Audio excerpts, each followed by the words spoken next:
Iran में आज 165 school की बच्चियों को सुपुर्दे खाक किया गया। ये कब्र खोदने की तस्वीरें जब आईं तो पूरी दुनिया भावुक हो उठी। कोई दुआ पढ़ते पढ़ते फूट पड़ा तो कोई ताबूत को पकड़कर बेसुध हो गया। इस तस्वीर को देखकर ऐसा लग रहा है जैसे छोटे छोटे छेद बने हों, लेकिन ये तो बच्चियों के दफनाने के लिए खोदी गई कब्रें हैं। ये अंजाम है उस युद्ध का जिसने ईरान के सुप्रीम लीडर रहबर अली खामेनेई को भी छीन लिया। मिसाइलें, ड्रोन से हमले, रोते बिलखते लोग और हर तरफ मातम। ये मंजर है ईरान का, जहां इजराइल और अमेरिका ने मिलकर आसमान से तबाही बरसाई है। लेकिन इस 4 दिन की जंग का सबसे स्याह पहलू रहा जब ईरान के मिनाब में एक स्कूल पर हमला हुआ, जिसमें 165 स्कूली बच्चियों की मौत हो गई। आज इन बच्चियों के लिए जनाजे की नमाज पढ़ी गई और उन्हें दफन किया गया। इस युद्ध के नायक यानी अमेरिकी राष्ट्रपति डोनाल्ड ट्रंप की भतीजी ने भी इन दर्दनाक तस्वीरों को शेयर किया।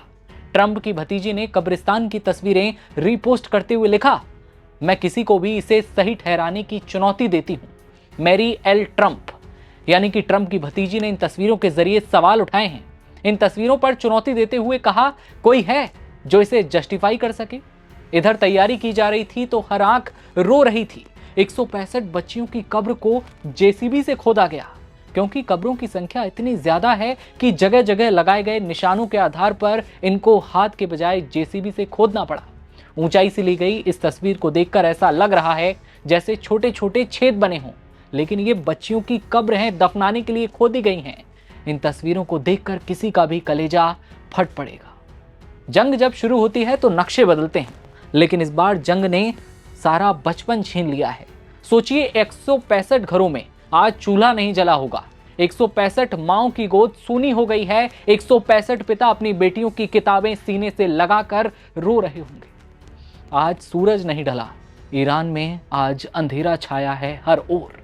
ईरान में जब एक साथ कतार में इन बच्चियों के ताबूत रखे गए तो पूरा शहर मातम में डूब चुका था। जनाजे की नमाज के लिए हजारों लोग इकट्ठा हुए। मिनाब शहर में ही सामूहिक जनाजे की नमाज अदा की गई। शहर के मुख्य मैदान और आसपास की मस्जिदों में बड़ी संख्या में लोग इकट्ठा हुए।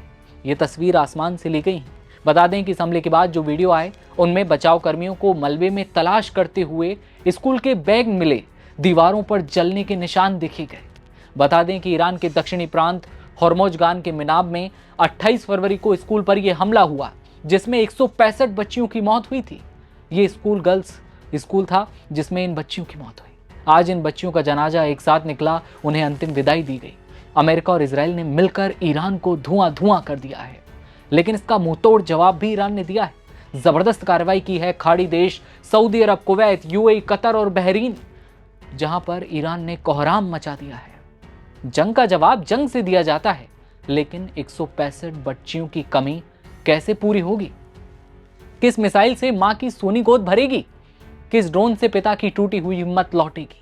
आज सवाल सिर्फ सियासत का नहीं है, सवाल इंसानियत का है। अगर जंग का निशान स्कूल बैग बनने लगे तो फिर दुनिया किस तरफ जा रही है? मिनाब की ये कब्रें सिर्फ मिट्टी के ढेर नहीं हैं, ये पूरी मानवता पर लगा एक ऐसा दाग है जो शायद कभी नहीं धुलेगा। ये तस्वीरें आज पूरी दुनिया ने देखी हैं, और शायद ही ऐसी तस्वीरें देखी गई हों जब एक साथ 165 कब्रें खोदी गई हों और उनमें छोटे छोटे मासूम बच्चों के सपने दबे हैं। आज ईरान की ये रात बेहद दर्दनाक उन परिवारों के लिए है जिन्होंने बच्चों को खोया है, लेकिन ये युद्ध लगातार जारी है इजराइल, अमेरिका और ईरान के साथ पूरे गल्फ के देश। इस खबर पर आपकी क्या राय है? आज जिस तरह की जो तस्वीरें आपने देखी हैं उन पर आप क्या सोचते हैं? इस युद्ध को लेकर आप क्या सोचते हैं? ये आप कमेंट सेक्शन में जरूर बताइएगा, और देश दुनिया की हर खबर देखते रहने के लिए आप बने रहिए नवभारत टाइम्स के साथ। नमस्कार।